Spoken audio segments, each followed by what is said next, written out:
India is Israel's new strategic rear. How AI corridors and missile shields are reshaping the Middle East. In this exclusive interview with Hum English Digital, geopolitical analyst Ahmad Hassan Al Arbi explores the high stakes shifts defining the region in 2026. He breaks down the evolving India Israel partnership, which he describes as a triangle of instability, and examines how AI and missile defense systems are changing the face of modern warfare. From the paper thin viability of new economic corridors to Pakistan's unique role as an exceptional power, mediating the US Iran peace talks, Al Arbi provides a clear eyed look at the race for regional influence. As we enter an age of permanent cognitive warfare, he reveals what these changes mean for the future of sovereignty and the global balance of power.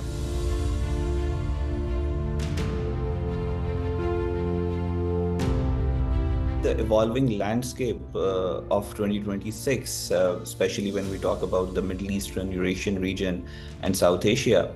And if you are precisely talking about the example of India and Israel and the strategic rear, basically, which was formed by India and Israel, it is not merely a military arrangement, it's a foundational triangle of instability. And I would expand it. I mean, it is not restricted to India and Israel. The Afghan Taliban and the Afghan Taliban-led Afghanistan is also a part of this triangle.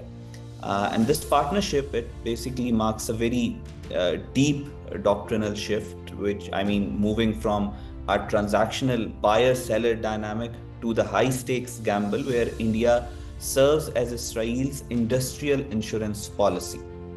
So under the 2026, that special strategic partnership, Israel basically provides, the research and development, basically, which is the brain of the industry, while India provides them with the workforce, which is the basic requirement of Israel, because it is geographically, it's a small country, and the way they want to project their power, it does not resonate and synchronizes with its geography. So Israel needs India for this purpose. Israel provides the brain, India provides the manpower.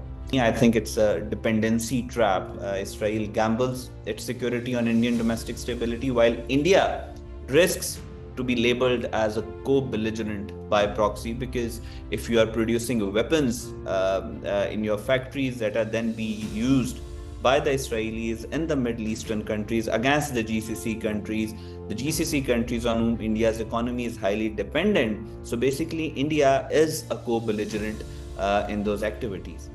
Now, this troika, which comprises of the regimes of Narendra Modi, Netanyahu, and the very inner circle of Taliban, appears to have found a symbiotic survival mechanism where this regional anarchy is the primary currency of domestic legitimacy. In India, just before Operation Sindoor, there was a very calibrated, calculated, organized campaign to turn India into a uni-party democracy led by the BJP. Operation Sindoor in itself was carried out to legitimize this idea. It's a different, it's a different story that the operation became a failure. But this basically was the planning. So this uni-party system within India, which they wanted to implement, it drew its impetus and foundation from the anti-minority rhetoric and anti-minority activities. For example, the country in which the religious places are most insecure and are being burnt and destroyed, in the list of those countries, India tops that list for the past 20 years. There is this United Nations Genocide Watch head Gregory Stanton, the guy who predicted the Rwandan genocide. He has also predicted that in 2030, the world will witness the greatest genocide in the history in India. It is in the making. So basically, Indians drew the BJP-led fascists. They drew their impetus from the anti-minority rhetoric and a manufactured state of permanent crisis with Pakistan to consolidate power. And parallel to this, Benjamin Netanyahu has basically changed Israel military posture into a personal survival strategy, using wars to deflect from judicial accountability and civil unrest. And same goes with the Habatullah regime in Afghanistan, the Taliban inside Afghanistan. They operate as a gangster state relying on the export of chaos and drug trade to maintain power in the lawless vacuum. And the integration of AI and the Shield of David, it provides a technological backbone for this access, focusing on co-developing sort of algorithm warfare system.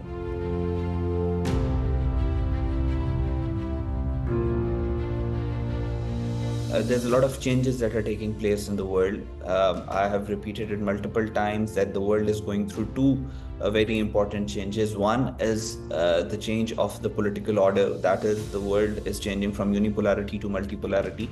Secondly, the world is changing from a neoliberal form of world order to a neo-realistic form of world order. And whenever a world order is changed in the world, the center of the change has always been the Eurasian region, that is the Middle Eastern arena, theater, and the European theater. So this time also, the security apparatus or the security guarantees or the security infrastructure that was put down in Middle East post World War I, that infrastructure was an anomaly. If you look at the Middle East for the past 1,000 years, the Middle Eastern indigenous countries had their own indigenous security model.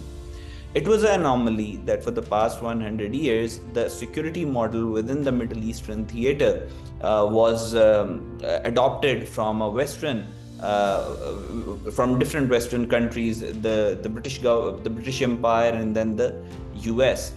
So after these last conflicts in last 800 days, Israel has attacked Iran 4 times.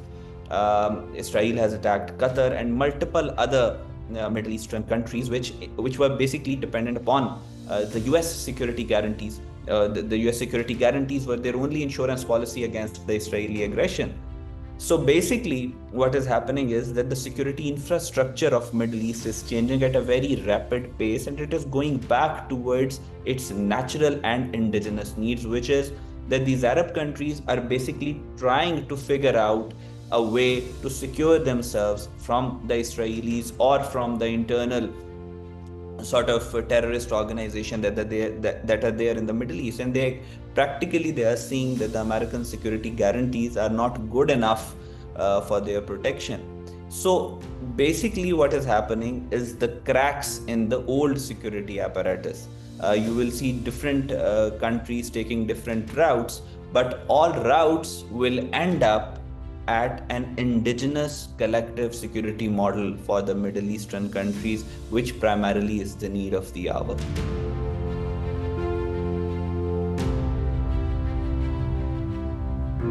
I don't believe that Pakistan is a middle power, because technically Pakistan does not fall in the category of a typical middle power. Pakistan is an exceptional middle power, a power that is between the middle power and superpower category. Pakistan is not a superpower yet, but Pakistan is not a middle power too. For example, the leverage that Pakistan has with the poles of the world, the way Pakistan is balancing the China, Russia, and the US, the leverage that Pakistan has over the Muslim world, a nuclear armed sort of quote unquote middle power that has the ability to, last year in May, Pakistan basically deterred an enemy which is 5 times on paper more powerful than Pakistan. So these are all exceptions, and it makes Pakistan a special middle power, not a conventional or a typical middle power.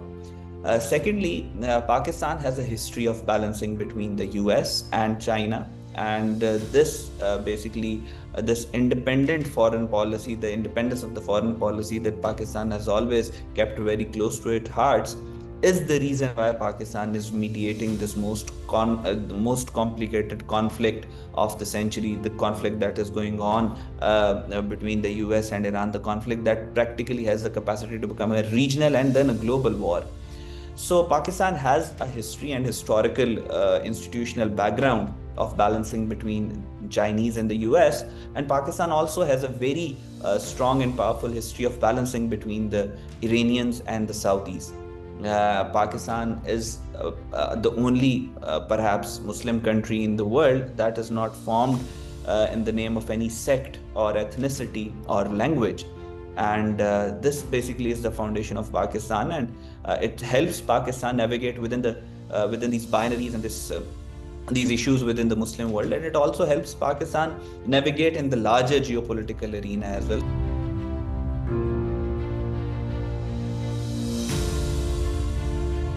See, the world actually, since we are talking about the changes that as I discussed, that the world is moving toward emerging multipolarity, toward a new realistic world order. The world is also moving from geo-economy, primarily for the past 20, 30 years. There's a very substantive discussion on the fact that geoeconomy is taking precedence over geopolitics or geostrategy. But in the last 5 years, the roles have reversed, and geostrategy again is the priority of the world, which has, I mean, this is the only natural way of existing. The world for the past 5,000 years has existed in a manner that geopolitics has always been more important than the geoeconomy. Geoeconomy has been a branch of geopolitics. So to explain it further, the business or any partnership that has the potential to provide security is going to provide it will flourish economically as well.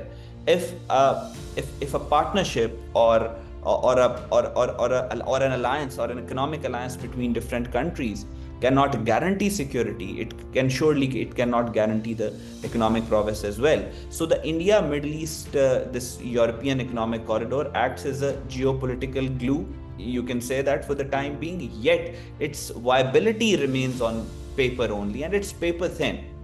Vulnerable, I mean, this entire this theoretical framework that they have, it's vulnerable to a single drone strike or political upheaval in the Levant. So these three entities have effectively formed a silent pact. Yes, I agree. They are prioritizing regime endurance over human rights. Yes, they are prioritizing their rule over basic human values.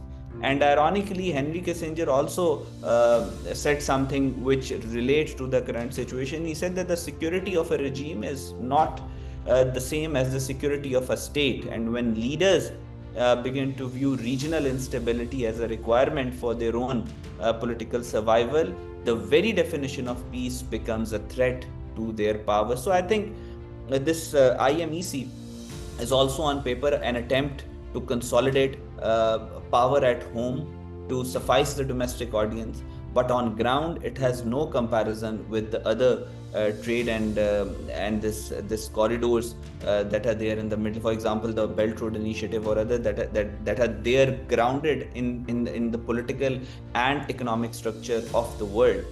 This IMEC, up till now, it's still on paper. There's a lot of talk surrounding it, but practically when the officials are going to release some framework regarding it, will be better able to discuss it. But yet but I mean, right now it's still it's just on paper, and I don't think it has the capacity to change the economic equation in the Middle East.